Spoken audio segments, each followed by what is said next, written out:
USALA Media, bringing you the best programming.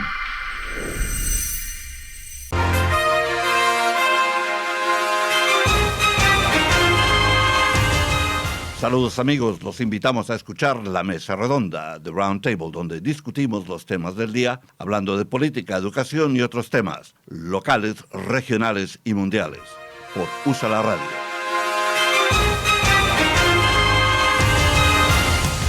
Señores oyentes de USALA Media, estamos aquí de nuevo con su programa La Mesa Redonda de Roundtable. Desde el corazón de la ciudad del amor fraternal, les habla Fernando Méndez. Tenemos como invitada especial MARISA WAXMAN, Budget Director of the City of Philadelphia, y Dani Ramos controlando la mesa, la máquina digital. MARISA WAXMAN, bienvenida. Gracias, thank you. I'm really happy to be here. Muy bien. MARISA WAXMAN is the Budget Director for the City of Philadelphia, overseeing more than $8 billion, with a B, in capital and operating spending each year. So we can borrow some money from MARISA. Previously, Ms. Waxman served as First Deputy Revenue Commissioner, concentrating on revenue policy, regulation, and programs, as well as communications and intergovernmental affairs. Ms. Waxman began her career with the City of Philadelphia in the City Controller's Office. She has also held positions with the City of Philadelphia's Office of Property Assessment, and Office of the Director of Finance. So, well, that's just a brief intro. This very long bio. MARISA, impressive bio for somebody as young as you. So, what brings you to USALA Media? We're happy to have you. When I heard that our common friend, Kelly Lee, offered me the contact, I said, oh, by all means, we want to know what's happening to our money.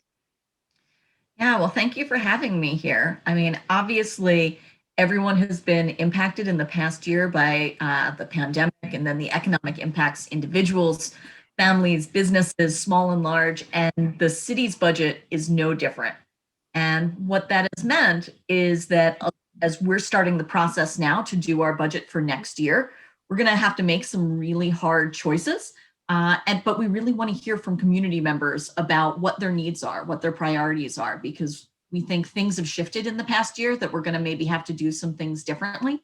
Mm-hmm. So even as, we've got three big problems as a city. We've got all these new costs to respond to the pandemic, things like testing sites and quarantine and isolation, also access centers for kids who can't learn at home when we're doing remote learning. We're providing tons of food boxes for folks who need more help. All sorts of new things we hadn't been doing before. It's also started to cost us more to do the things we've always done, picking up the trash. With folks staying at home, we're generating more trash. And then we have to pay to take it to a dump. The more there is, the higher that price tag. And then the last thing is everyone's been impacted. So our revenues have gone down. So while we have more costs than normal, and Philadelphians are vulnerable and need more services than normal, we have less money to work with. And so that's why right now, as we're thinking ahead to next year, we want to make sure that we are hearing from Philadelphians about what they need and what's most important to them. It just occurred to me, since you mentioned the trash, because we have all suffered from extended collections. Sometimes we say my day is Monday night to put it out, and then I had to wait until Tuesday, and recently I had to wait another week. Mm-hmm. It occurs to me, now that you mention it, in this context, that because so many businesses are closed and we are working from home, and as you say, therefore there is more trash at home. Mm-hmm. So what we have done in many ways, we have transferred the cost of trash collecting from some of the businesses who have mm-hmm. private collectors and all that mm-hmm. to private homes. And that the burden of that is on the city. Exactly. Wow. Absolutely what's happening. Wow. It just hit me that way. And granted, you cannot plan for that kind of stuff because you don't know what kind of winter we're going to have. Yeah. Yeah, and the toughest winter in 10 years. Yeah, and that's the tricky bit, because that's who we pivot. The sanitation workers on the trash trucks, that's who we pivot to snow removal, to de-icing, to all that work. So yeah, we've really been hit by a double, like it almost feels like a triple whammy. One, we've got more trash. Two, more snow. And then three, our workers are people like everyone else. They're having to deal with healthcare needs for themselves, childcare needs during the pandemic, healthcare needs for their family members. And then, if, quarantine and isolation. So if somebody gets sick, in an office, because these are frontline essential workers, they can't work from home to collect our trash. It's really the like quadruple whammy when it comes to that particular city service right now. So you have 8 billion to spend, right? So a lot of that is already spent. In other words, already things that you had to spend money on, right? So how much is actually discretionary funds that you can say, oh, we're going to assign this $1 million to Fernando because he needs the money? Yeah. So Fernando, that is a great question, because you immediately saw that it's not like we can do whatever we want, because additional money, step one, goes into different buckets. And some of those buckets, where the money comes from tells us how we have to spend it. We have no choice. So certain money comes from the state. It's for mental health services. We can't send that for trash collection. So that's off the table. Other money comes through and it's like gas tax dollars, and that's just for paving. And so basically, of all of our operating dollars that come in, we have different funds. We have one fund called the general fund. That's where we have the most flexibility. And that's mainly police and prisons and trash and parks and libraries. And that's where we have the least sort of rules about how it can be spent. But within that, only about half of that is still flexible, because some of it, the first 20% is just to pay back things we borrowed in the past or promises we made. The city borrowed money. And so we have debt service we have to pay. We have agreements that we made to former employees for pensions. That is, a calculated amount that has to get paid. State law has certain formulas for how much money we give to SEPTA. So at the end, we have those different funds, only one of those funds, but about 45% is that general fund. Of that general fund, only about half of that is discretionary. So, when you hear that big number, by the time you get down, it's like, 1 to 2 billion. And granted, that's still a huge number. But then you think about everything the city does, from making sure our street lights work, after school programs for kids, right. Everything, making sure our elections run well, that our courtrooms run well. There's a lot of different things. So we have choices to make. It's a lot of money, but we do a lot. Well, speaking of schools, may I bring up the sugar tax, because one of the complaints is that that money that was supposed to go for certain things was put into the general fund, and then we don't know what happened to it. Sure. So I will say that, the mayor, the reason we put in that Philadelphia beverage tax is so that we could support a couple of key programs. And so Philly Pre-K, which I think this year has 3,300 free high quality slots for kids to go to pre-K. And so those are continuing. And we even during the pandemic continued to support the providers in the pre-K program. Some were staying open so that kids of essential workers could have a place for childcare and for high quality childcare. Others moved to virtual pre-K services, and so we continue to support them there. And others, it was important to us, even if they weren't able to deliver services now, that we make sure that they stay in business, that we support them for two reasons. One, because we need that network there. When the economy returns to normal, we need to know that there's going to be those pre-K options for families who need somewhere for their kid. And two, those are primarily small businesses, often minority-owned businesses in this city. And those were groups that we felt were really important to protect. So even through the pandemic, we have continued to fund those pre-K programs. We also have continued to support the two other programs that the PBT money, the Philadelphia beverage tax money, was earmarked for. One is community schools providing additional supports in schools, whether that's, it's sort of wraparound that, you get a kid in the classroom, that's what the school district's doing.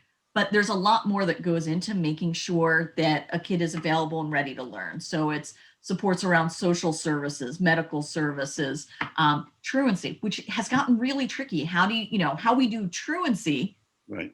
totally has to change during a pandemic. And then the third thing is rebuild, investments in our parks, libraries, and rec centers. And so for all three of those, we always knew that in the beginning, our spending wouldn't match the revenues coming in, but that over time, we're actually going to start spending more than what that brings in each year. And so the money's in our general fund, so we can move it around a little bit. But the programs that we said we were going to do when we put in that tax, they're happening. How many slots were open last year? I think 3,300 slots for the PHL pre-K. And we kept it level. We thought that we'd be able to keep expanding, but we've seen the tax revenues go down because, about half of the revenues from the beverage tax come from grocery stores, things like that stayed the same. But when you think about tourists aren't here and going out into restaurants and getting, sodas there, you're not going to the movie theater, you're not at the ballpark. So the beverage tax, like many of our taxes, has seen reduced collections this year. Sure. Because we kept it in the general fund, we didn't have to reduce the number of slots immediately. We were able to adjust, and shift things around based on our priority to keep those slots open for kids. Yeah. Was every slot filled? I'm not sure if every slot was filled. That's certainly something I can get back to you. I think we planned a little bit of vacancy just so that,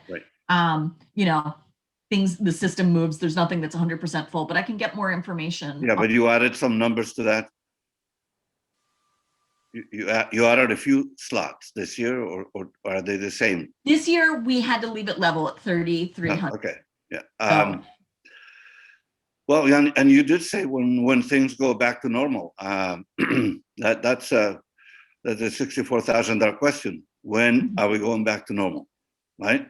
Yeah, I wish I knew. And so, at the city, we work with our economists, who's an international econometrics firm. We talk to our folks in public health. But, just like everyone, we're not going to know really until we know. We get a bit more information. We watch and see how the vaccine distribution is going. We look at the case counts. But a lot of it is going to come down to the decisions that individuals are making.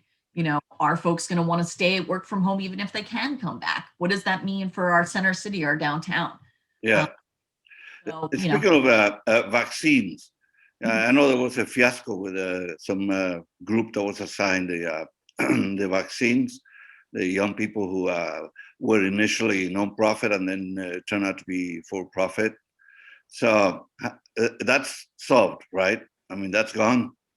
So yeah, and I'll be honest, I'm not an expert in the area of how the vaccine distribution is going, but my understanding from Dr. Farley and the mayor, who do, press conferences at least once a week, possibly I think still more, is that, the vaccines are getting out.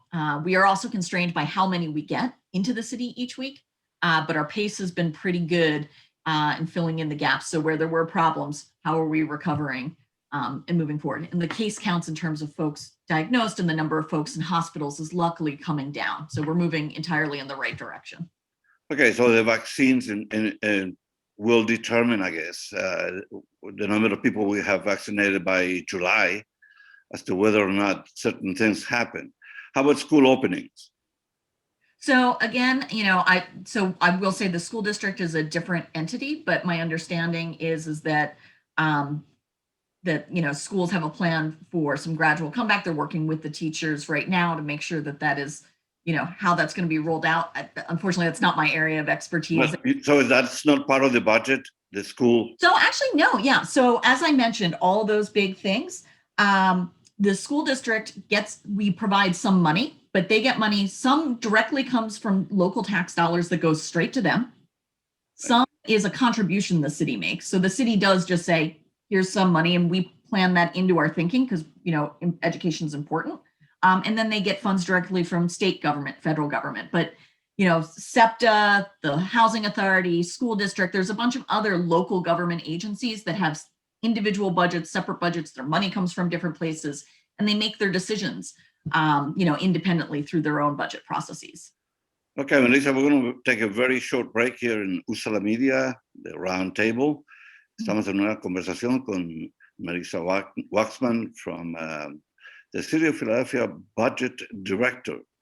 And Danny Ramos, controlando la máquina digital, les habla Fernando Méndez. No se vayan, regresamos en un momento.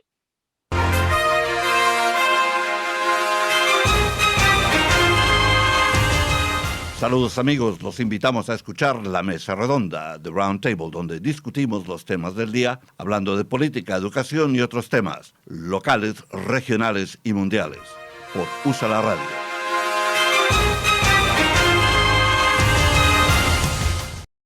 Señores oyentes de USALA Media, estamos aquí de nuevo con su programa La Mesa Redonda de Roundtable. Les habla Fernando Méndez, Danny Ramos controlando la máquina digital. Está con una conversación con MARISA WAXMAN, Budget Director of the City of Philadelphia, who says she has no money left. And I asked her to send me a million. Why not? You have how many billion? 8 billion.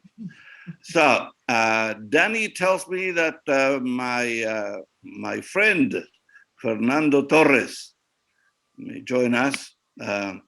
So let's see if he does. There he is. He's connecting right now. So Fernando is the one from CASA, Venezuela, and he might have questions for MARISA. I don't know if he has any questions, but anyway, so we were talking about the city's contribution to the schools. I never understood this. Why our government, state, municipal, and federal government, why the government doesn't control the schools, period, instead of leaving it, as you say, sort of pell-mell funding from different sources. Just say, this is the responsibility of the city to have our schools open and running properly, or the state, or the federal government, because that's one of the reasons. Education has been sort of left aside. I don't understand that. And by the way, before you answer, I want to greet my tocayo, Fernando. Bienvenido. Gracias. Thank you. Thank you for having me. Fernando, feel free to jump in anytime. So I left MARISA with a question. Yeah, no, I think, Fernando, you've hit on part of the challenge. The question is, where do we want to fund that from, and where does the sort of responsibility lie? And one of the things that's really challenging is if you leave it solely to the local government with their resources. We know that Philadelphia, unfortunately, is a city with a very high poverty rate. And obviously that means that, you know, if we use our local tax effort to be able to support our school district, we're going to sort of permanently be in a position where we can only afford a certain level, whereas communities, you know, in the suburbs that are wealthier, have lower poverty rates, higher incomes, are always going to be able to fund their schools at a higher rate per kid, if that's how we do it. So, you know, one of the things that in Philadelphia we've really advocated for is a better funding formula from the state that takes into account, you know, that we don't all have the same resources. That if we, you know, if students from lower income communities always then get less education funding than folks in high income communities, how are we ever going to address a lot of the racial disparities we have in educational outcomes? So, you know, we take education as a local responsibility very seriously. It is one of, you know, I would say it is probably the mayor's top priority. It is what, when you hear him speak, it's what he is most passionate and emotional about, is the need to make sure that Philadelphia children get an education that can set them up for a lifetime of opportunity. And so what we really want to see, though, is an understanding and better funding formulas that don't sort of perpetuate existing inequalities that exist in terms of income and educational opportunity by funding schools only based on that local effort. So that's a lot of what we're advocating for, is for better formulas at the state and federal level so that we can address the disparities that exist today. That's schooling is such a gap for anybody. I'm recently a parent, and that's the biggest fear that I have. Is I look at the school districts, and I actually live in a good neighborhood in the city, and the school is really, really bad. It's no funding, and I don't think there seems to be such a disconnect, and I gotta be honest to you, between the city, the educators, and the community. whether in some cases when you are in the suburbs, you even have a community fundraising effort. So in here, when you offer to a school to do a private fundraising to help them, you hit all these roadblocks in the city. The city actually blocks you from being able to fundraise to the city. That's something that I think from community members, the city need to open it up. Also, better use of a real estate taxes, right? A real estate taxes to distribute throughout the city. It does not go that large to the schooling like in some other parts of the state. I think that's something I like to suggest, that actually involving the community to potentially do fundraising in the school district of Philadelphia. Now that it's controlled by the city, right? If you can actually allow private fundraising to be more open and honest, why not, right? So that's what happens in the suburbs, right? Actually, that's what happened for private schools. Private schools are very private fundraising. Can the city put a model like that too? And I will not get tired of it. Actually, talking to Councilman O, why is the parking authority still money goes through Harrisburg instead of 100% of the money stay in Philadelphia? I think that some of the fundings, if we can get the mayor to do a push in there, some of the funding could easily help the schooling. Because if I remember correctly, it's about 30% of that money they never see Philadelphia, even though it's people in Philadelphia paying for those tickets. I might have been guilty of a few of those. Thank you for sharing that. That's both of those comments are really helpful. You know, how do we do more that where there are community resources where folks are able to put towards their schools? And then, you know, how do we make sure though, then across the city that shared that, you know, I'm sure that some of the center city schools could do incredible fundraising, but, you know, how do we make sure that neighborhoods that don't have that same capacity, that doesn't leave them behind? And with the parking authority, again, you know, it's that constant, you know, the parking authority, as you mentioned, is controlled by the state, controlled by a Republican legislature. You know, how do we convince them that yeah, this is our money. Can we please keep more of it here? That's a really great recommendation. Yeah, I think, Marisa, you should write down the name, Fernando Torres, where you can find some money from all the tickets he owes. So. I have donated to the organization a lot.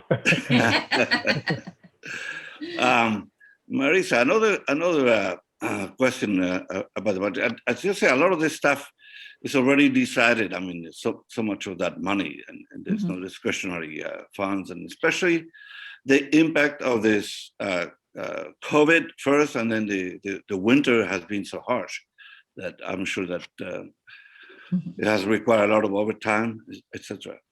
I spoke to Maria Quiñones earlier when COVID began, actually, and she said the city was in good shape, that there was no fears of a deficit in the budget, blah, blah, blah. There was money coming from the federal government. So what happened? So, you know, you might remember that in March, we were 2 weeks to flatten the curve, and just bounce back. And that unfortunately isn't how this panned out. You know, this has been much longer than I think anyone thought at the beginning. And so we have gotten some federal, and two things, we were in good shape. One, the city had worked hard since the last recession to build up what we call a fund balance, a bit of a reserve in case things go wrong. And that's just smart. Folks try and do that in their household budget, a business budget, a contingency. And Philadelphia has always been sort of on the razor's edge with our revenues and spending, but we had worked hard to build up some cushion. So in the beginning of the pandemic, we were able to spend down some of those reserves. The problem is we went from having reserves to now we've spent them, and this still hasn't ended. So we're really looking to Washington for more relief because, you know, we still have to provide core government services, and we still have to provide that pandemic response that we're doing.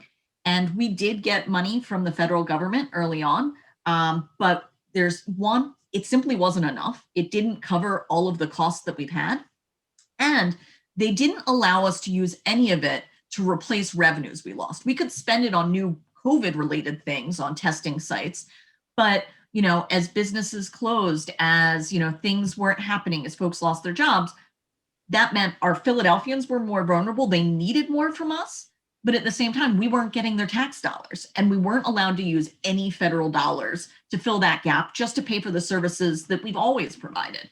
So we're really optimistic about the President Biden rescue plan. But we're really, you know, lobbying hard and communicating with the White House that we need that money we need enough of it, we need it to be flexible so that we can use it however we need to replace revenues we've lost or provide also for, the new costs that we have from COVID. And we want it to come direct to us, come directly to cities, not be filtered through states or other intermediaries. So yeah, we started off in a better position than we entered the last recession because we had built up that cushion and we got some relief, but this has gone on for a really extended period of time, and there's only so long our reserves would hold out. Two questions. One, how is your relationship with Harrisburg and the Republican control of the legislature over there? Are they helping Philly? I think, that is always an interesting relationship, and we've really appreciated a lot of the work that Governor Wolf has been doing in Harrisburg to really try and help our schools and other costs. And so, the administration, our city council members work hard with our delegation in Harrisburg to try and make sure that, our needs are understood and are being met. And we also collaborate with a number of other jurisdictions around the state. Philadelphia might be the biggest city and might have some unique challenges, but, this has been affecting, communities throughout our state. So recently, Mayor Kenny had a letter with, mayors from across the state advocating for the rescue plan because, the needs, unfortunately, the needs aren't unique. They're a little bit different, but everyone, has real challenges right now across Pennsylvania. And so we're hoping we can come together and find some common solutions. How's your relationship with the city council? Are you cooperating and working together? We have to. There's really, no way out of this than to really work together. And of course, there's always going to be areas where there's different opinions. The great news is everyone's trying to do their best for Philadelphia. We've all got the same goal. How to get there sometimes is different. But I think that being able to continue to work towards that goal is something, as a, the chair of the Appropriations Committee is Councilmember Quinona Sanchez. And so I work with her and her staff on a regular basis to make sure she and other council members, they know what's going on with the numbers. We're hearing from them what they're hearing from the community. And that's all really helpful information and communications to be sharing back and forth. We only have a couple of minutes here. Fernando, you have any questions? No, the number one thing that's on the budget is let's not forget crime in our city. It is getting tiring. Make sure that we have something put in place, but it is just scary. From North Philly to South Philly to Center City to West Philadelphia, it is no longer a safe neighborhood in our city. And I don't know how the budgeting is being set up time to help that out, but it is scary what's just happened in North Philadelphia, the only transfer station that middle of the day, these criminals are not even care anymore that it's the middle of the day anymore. So yes, that's in North Philadelphia. Some people say, well, that's North Philly, but it's in the middle of the day and the biggest transportation hub of the city has. Down to Center City and Reading House Square, we have somebody that got killed not that long ago in there. So I don't know. The question is, how is the budgeting process going to help reduction of crime? And I don't think it's all based on poverty. I know there's excuse on it. Yes, there is probably some related to it, but how is the budgeting process go to around keeping our city safe? Yeah, so that's a lot of the conversations we're having right now and trying to understand how best we do this. Because it's, if we had the answer, easy. We try a lot of different things, but one of the things that we really want to hear is to hear from community members before we make these decisions for the coming year. So I don't know if, Fernando, you have a way to share that out, but we have some links to a budget survey that we are asking anyone who basically cares about Philadelphia. If you live here, you work for the city, you work for, if you're retired, to let us know what are your priorities so that we know where we can put this. And actually it is the surveys in multiple languages. We have it in English, Spanish, Vietnamese, Chinese. And so I'll make sure to send you the links if you have ways. Great. Oh, absolutely. Yes. Both of us. We want to hear from folks. Happy. That's, we want to know what are your priorities. And I hear you on Olney. That's where I would take the subway to go to high school, middle of the day. And, that's, I only thank goodness that the students at Central and Girls High, weren't there. But for the pandemic. So, clearly we know we have tremendous challenges that are even outside the pandemic that we need to address. So, between having new costs for the pandemic, continued longstanding challenges, and much less revenue, we're really in a jam. And that's why we need to work with communities to figure out how do we prioritize. Well, Marisa, thank you very much for coming on USALA Media. I hope this is the first but not the last visit from you. Thank you very much for your information. Estuve con nosotros, les habla Fernando Méndez, en USALA Media, la mesa redonda. Estuvo con nosotros Marisa Waxman, Budget Director de the City of Philadelphia. Muchas gracias, Marisa. Gracias, thank you. Regresamos en un momento.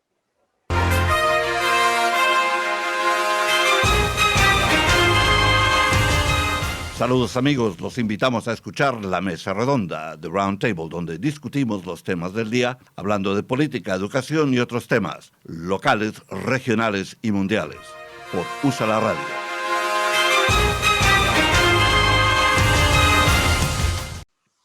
Señores oyentes de USALA Media, estamos aquí de nuevo con su programa La Mesa Redonda de Roundtable. Desde el corazón de la ciudad del amor fraternal nos acompaña Fernando Torres. Estuvimos en una conversación muy interesante con the Budget Director of the City of Philadelphia, Marisa Waxman. Mi tocayo had good questions for that, so that was excellent to have you on the show. Estamos ahora con Fernando Torres de CASA Venezuela. Fernando, saludos, bienvenido. Gracias por tenerme aquí, Fernando. Y bueno, yo siempre tengo preguntas para todos los directores y líderes de la ciudad. Hay que estar activos, hay que escuchar, que nos escuchen y poner esa voz latina en la sociedad que es mínima ahorita. Tenemos que seguir manteniendo eso. Bueno, pues gracias por tenerme hoy aquí en tu show. No, bienvenido, hombre. Precisamente estaba leyendo un reporte sobre Venezuela y recibí un press release que tú enviaste a varias partes y por eso decidí invitarte al programa para que tú puedas hablar sobre el tema, porque es algo que con todo esto de Trump y Washington y el trumpismo y Capitol invasion and all that is in the news, and then you lose sight of some of these topics that are extremely important, especially now that there's a change of government, and let's see what our government can do now that we have a real government and somebody who cares about what happens outside the borders. Yeah, so that's we're reactivating the voice, Fernando, like you just said, that there was so much noise around everything happened with Trump, and in reality, they even forgot about the policy. He was just creating so much noise that we forgot about some other pieces. So we're trying to reactivate, re-engage, redrive the messaging around the Venezuelan humanitarian crisis, because the humanitarian crisis is not a thing of the left versus the right. It's not Republican versus Democrat. It is a truly humanitarian crisis, the worst that our hemisphere have ever seen, the worst humanitarian crisis that ever been in the Americas. And we have had a lot of crises, as you know, throughout the history. Latin America has hit a lot of different things, but this is the worst that we have seen in a country that's supposed to be the richest country in Latin America, to the worst humanitarian crisis in the world. So thank you for having me. You are one of our leaders when we send press releases and make sure you get it. So thanks for giving us a few minutes to talk about it. Thank you, Tocayo. Look, this also interests me as a Colombian, because Colombia has been really helpful to Venezuela. And one of the headlines that I saw that caught my eye immediately was that Colombia granted temporary protection to nearly 1 million Venezuelans who are in Colombia. That's a very noble and generous act by the president of Colombia. And it's fantastic. Presidente Iván Duque deserves credit for that, because, and I saw an interview with the head of the UN. He's in charge of refugees, and he spoke very well of this. He said he was there next to Duque when he made the announcement. He's very impressed with that act. But that's sort of a drop in the bucket. I mean, Venezuela has tremendous problems. So, Tocayo. Just to give you a background, so there are about 6 million Venezuelans that escape.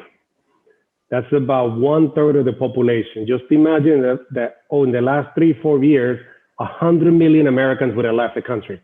So think about that massive. It's 1/3 of one country leaves in a matter of 5-6 years. The crisis started way before, but that's one of the unique things that we like to educate on, just the proportion of it. The first wave was the professional wave, the ones that had a little money saved that could leave. And it's down to now anybody that can cross the border, that's crossing the border. We're very thankful to Colombia. There have been some things that happened there that we're not pleased with, but especially around COVID and the vaccine. But these last messages about the protected status, I think, is something that we're very thankful to the President of Colombia. We have been in very close communication with the embassy. We actually hosted an event with the Ambassador of Colombia about 6 months ago, actually a year ago now, before the pandemic, here in the city, when we discussed to him what the situation happened down there. He was very open into the communications that we had. And yes, actually, there's almost 2 million Venezuelans now in Colombia. So out of that massive 6 million, about 2 million are in Colombia. Here in the US, it's close to about 500,000. So that's what some of the efforts is. One, there's two things that we're trying to do. One is bring awareness about the crisis. What's the crisis about? And then second of all, what can we do internally in the US to help the Venezuelan American community? So we're driving a lot of efforts. We're advocating at all layers of government, from city council to Harrisburg, all the way to Washington in the White House, not to stop. And we got a clear message that this is not a Democrat versus Republican. This is a humanitarian crisis. Some of the efforts, Fernando, that we're doing is right now we are driving the push for TPS. The TPS it's been so difficult. It makes so much sense to get the Venezuelan community under it, but it has been a lot of hesitations on it. Last Congress, we were able to pass it through the House of Representatives.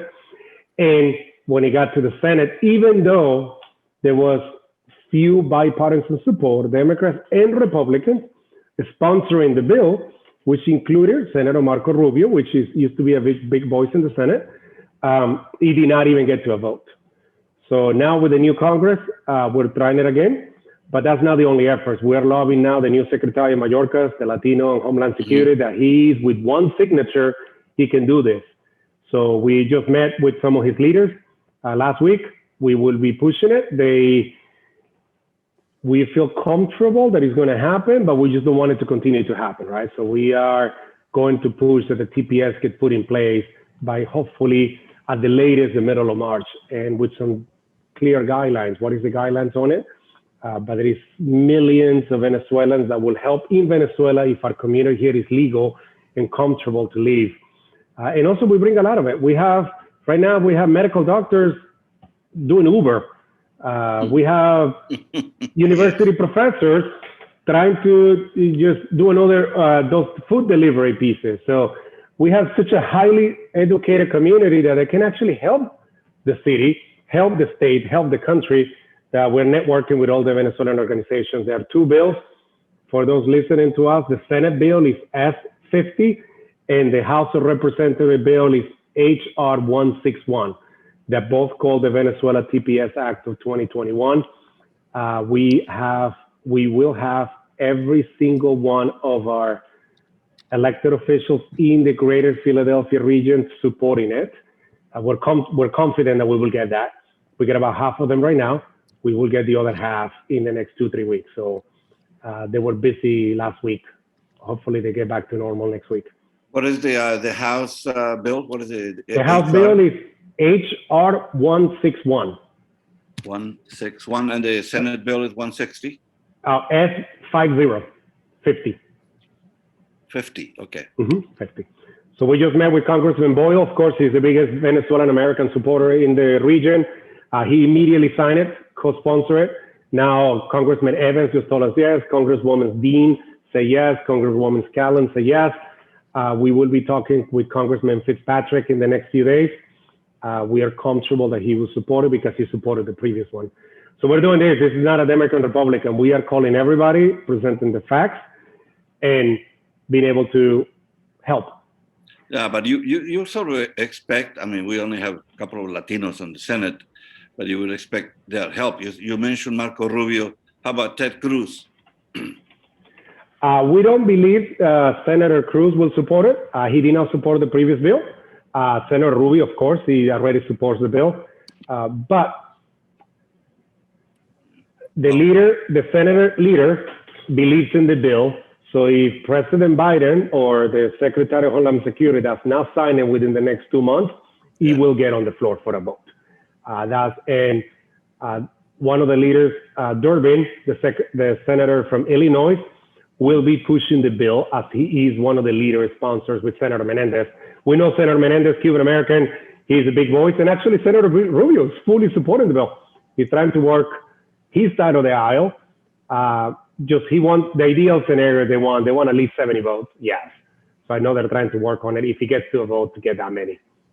Excellent. Well, it sounds like it's a possibility. But now let's go back a little bit about why this happened to Venezuela. Why is Venezuela in such dire situation right now? Yeah, so if you go back, Venezuela used to be a democratic country, used to be the democratic jewel, the longest running democracy in Latin America for a period of time. And we did have somebody that created a populist movement, a nationalist movement, leaning with the left, but it still was a populism movement, and make people believe he was going to change the country. He took over power, and right after his first election, he slowly became a dictator. He started as an authoritarian. He changed the laws to be able to be reelected forever. He changed the constitution. He started to put clauses on the constitution. And the Venezuelan checks and balances, like here we have a Congress, a Supreme Court, and we have the legislative branch. The other two branches were too weak to withstand that power, that populism movement. And the populist in the world has never been good. Any populist in the world has never been a good leader. In roughly around 2001, 2003, between 2001, 2003, he truly became an authoritarian and became a dictator. One of the biggest gaps that we have is started to nationalize things and put in inept people to run those companies that quickly collapse. You cannot put some military people to run all the companies. That was the way to do it. With the belief that we were going to help everybody, they were going to help those people that have no voice in history. Populist, completely type of style of nationalism type of movement. And the minute he nationalized all the industries, it slowly came worse and worse and worse. The minute that he passed away, they stole the next election, which was not really an election, and they put Nicolas Maduro, which is even worse. He has been able to completely make it a corrupt, and now it became a narco regime. So through the narcos, trafficking through Colombia and some of the Bolivia and some of the drugs that come out of the South American, it's all going through Venezuela. So the government has been able to sustain themselves, getting big pockets, rich, out of the drugs on it. So all the items, whether it was President Obama or President Trump, all the laws they tried to put to try to hold off the narco regime, they keep getting money out of the drug system. So they stopped some of the oil revenues to get to them, but they were able to supplement that with the drugs. To the point that Nicolas Maduro's nephews are in jail in the United States. They came with a diplomatic passport on a private jet, carrying tons of drugs to sell in the U.S. And actually, gladly, they are being prosecuted. And they will stay in jail probably for a long time before they can get out. The next thing that we're going to do is clean up the Venezuelans in here that are very Chavistas, that are taking advantage of some of the systems out there. And they were able to steal money in Venezuela and not here. But we are identifying them and bringing up slowly to our Justice Department to show what they did. How are the Chavistas stealing money? Well, they took money. They were able to whatever. So if we were going to build a new school, they took 90% of the funds and the school never got built. They were going to support the TV stations, and slowly, about 15 years ago, they pretty much eliminated the private television networks. They took ownership of that, and all the money that the government supposedly was going to give to build a better system, it was all pocketed to them.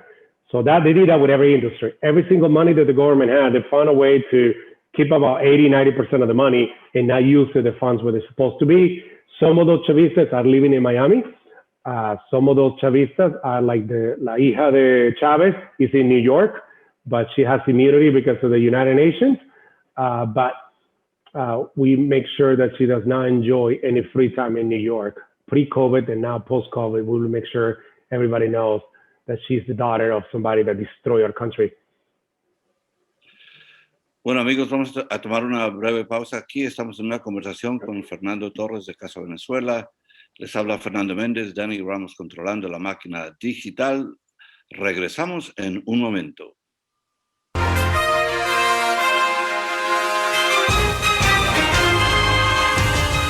Saludos amigos, los invitamos a escuchar la mesa redonda de Roundtable, donde discutimos los temas del día, hablando de política, educación y otros temas, locales, regionales y mundiales, por USALA Radio.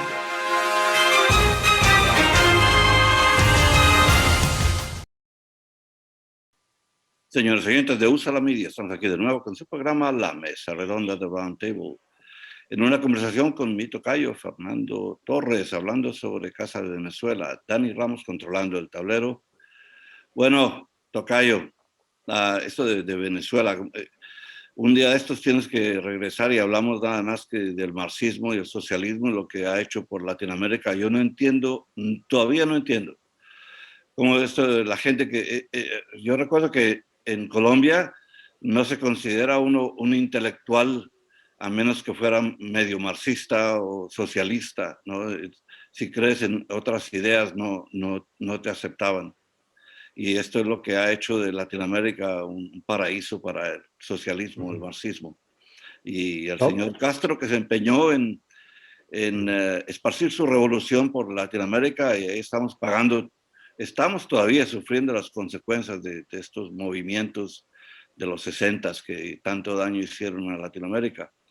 Primero la iglesia, por siglos, le hizo daño a los pobres de Latinoamérica, y luego llegaron los dictadores a hacer lo mismo, y la izquierda, el marxismo, completando el panorama de pobreza, que por eso estamos metidos en esta pobreza, que nadie puede salir de esto, y especialmente ahora con COVID.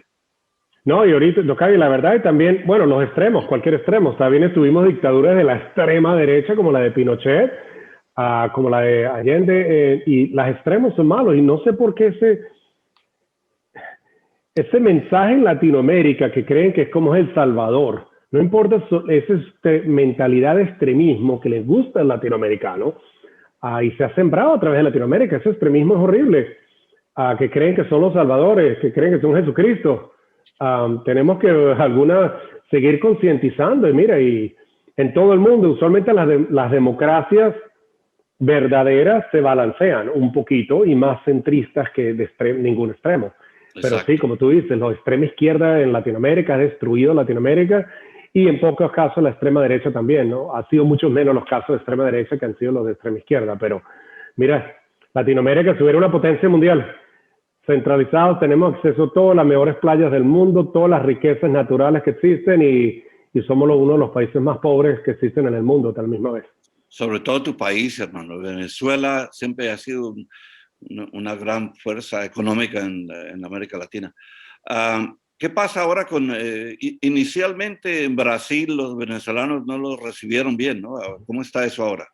Exacto. Bueno, todavía ha sido un movimiento, ya se ha ablandado un poquito. Yo creo que la presión va a ser más con el país de Brasil, de que no puede hacer asaltos humanitarios a estos refugees, los refugiados, porque hay gente que cruzó la frontera. Los escapes, la mayoría de los escapes se fue o por la frontera con Brasil o por la frontera por Colombia.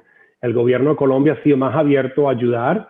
Hay gente que van transitando y saliendo para el resto de Latinoamérica o para dentro de Sudamérica o hacia Centroamérica a través de Colombia, y ha habido más hermandad con nuestros hermanos colombianos. Pero al principio con Brasil hubo un movimiento muy, muy fuerte en que hubieron casos también de violación de los derechos humanos. Las Naciones Unidas pudo poner un mini campamento en la frontera, y otra de las cosas más difíciles de esa frontera es que ya estamos en la frontera de selva, frontera de Amazonas. El gobierno de Brasil no fue tan abierto como el gobierno, como nuestros hermanos colombianos, a aceptar la comunidad venezolana. Poco a poco ha cambiado, pero no el cambio, por supuesto, hay todavía en casos de salud. No se están atendiendo todos los venezolanos que tal vez tengan problemas de salud. Ahorita en la pandemia, olvídate, tú sabes que el país de Brasil es uno de los peores afectados de la pandemia en Latinoamérica. Claro, pensamos que Venezuela ha afectado horriblemente, pero por supuesto la dictadura de Maduro no ha dado las cifras al mundo, que la verdad que está pasando. Pero poco a poco vamos a seguir, como dices, a nuestros líderes aquí del país, y ahorita el secretario de Estado, a poner presión a asegurarse que la violación de los derechos humanos con nuestras comunidades no pasan en esa frontera. ¿Qué pasó con la resistencia en Venezuela? Tristemente, bueno, la pandemia aflojó mucho esa resistencia porque, bueno, todo el mundo le da miedo salir y después morirse en una forma de un virus en vez de batallando. Tristemente, yo creo que el pueblo venezolano estaba esperando un poquito más internacionalmente. Hace 3, 4 años, tú te acuerdas, estuvo todo activo, ya 3 años, activo en el que Juan Guaidó legalmente fue el presidente interino de Venezuela, reconocido a nivel mundial, pero ese reconocimiento no llegó con fuerza, fue solo un reconocimiento verbal. Tristemente, este mundo no está abierto ahorita para empezar otra guerra, para sacar algo, un ataque, un intento, sacar a Nicolás Maduro militarmente, y ya no sea solo en este país. La comunidad europea se ablandó un poquito en apoyo a Juan Guaidó. Yo te digo que los únicos países ahorita que están ayudando, todavía apoyando a Juan Guaidó en Colombia, Perú, Ecuador, son los países que entienden que, mira, si no arreglamos el problema en Venezuela, vamos a seguir teniendo problemas localmente. Yo creo que ahorita el mensaje del presidente Biden, esperemos que nos ayude a establecer esa coalición otra vez fuerte para sacar esa dictadura de Venezuela.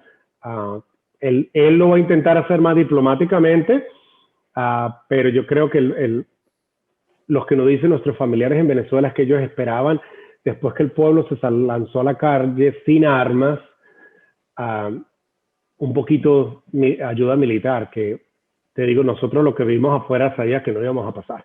Hubiera sido el gobierno de diferente. México sigue apoyando a la dictadura de Maduro. Hubiera sido, México sigue apoyando. Bueno, eso sí es porque, bueno, ya sabemos que AMLO es izquierdista también. Pero, ¿qué pasó? A ver, si hubiera sido otro gobierno americano, no Trump, si hubiera sido otro presidente, ¿qué crees tú? ¿Hubieran apoyado más la revolución en Venezuela? Yo creo que si hubiera pasado más cercano en los 70 y los 80, presidentes de esa época, no importa cuál escojas tú. Sí. Yo creo que hubiera sido 70, 80 y bueno, hasta el principio de los 90. Yo creo que el principio de Clinton hubiera sido un poquito más fuerte. El presidente Bush yo creo que hubiera sido mucho más fuerte. Hasta Carter tal vez hubiera sido un poquito más fuerte. Bueno, a Carter no le gustaba pelear de ningún modo. En todo caso, pero hubiera sido, en este momento el mundo estaba más batallando la Unión Soviética. Creo que hubiera sido más coalición si la Unión Soviética se hubiera empezado a meter en Venezuela, como los rusos y los cubanos están en Venezuela metidos, manejando la dictadura. Reagan, se me estaba olvidando el presidente Reagan. Yo creo que si hubiera actuado más fuertemente en ese sentido. Sí, seguro. Yo creo que si esto hubiera pasado 70, 80, pero ya después de tal vez el presidente Bush, no sabemos qué hubiera hecho el presidente Bush W, pero no sé. Pensamos que el presidente Trump lo hubiera hecho, pero quedó con puro hablar. Al final... No, él no quería intervención internacional. Acuérdate que él es todo, es MAGA, ¿no? Es todo este país. Es una lástima. Mira, yo he escrito mucho sobre Latinoamérica y el hecho de que desde 1960, cuando JFK le dio a Latinoamérica 20 billones con B, en esa época, imagínate lo que significa esa cantidad de dinero, para ayudar a las escuelas, a construir escuelas, a mejorar barrios enteros, alimentar a la gente inclusive.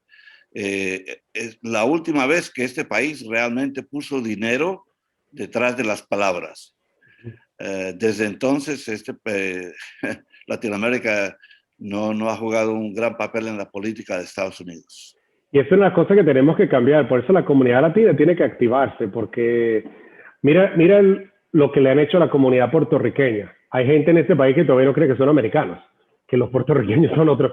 Exacto. Y de ahí para abajo, de la comunidad, tenemos que activarnos, asegurarnos que haya un buen plan de los Estados Unidos para Latinoamérica, para que no sigan a partir de ahora, el gobierno de China se está empezando a infiltrar en Latinoamérica. Sí.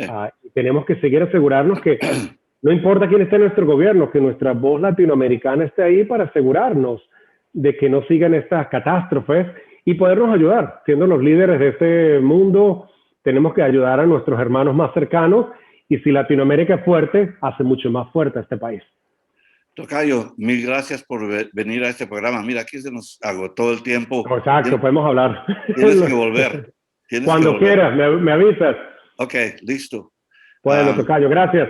Señores oyentes, hemos estado en compañía de Fernando Torres de Casa Venezuela. Les habla Fernando Méndez de la Mesa Redonda. Dani Ramos controlando el tablero. No se olviden de reconectar. Hasta la próxima.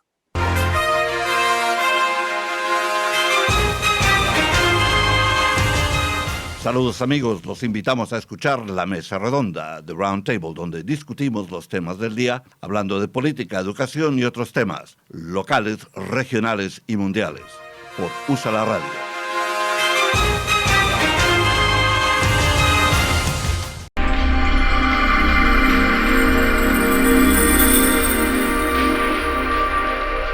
USALA Media, bringing you the best programming.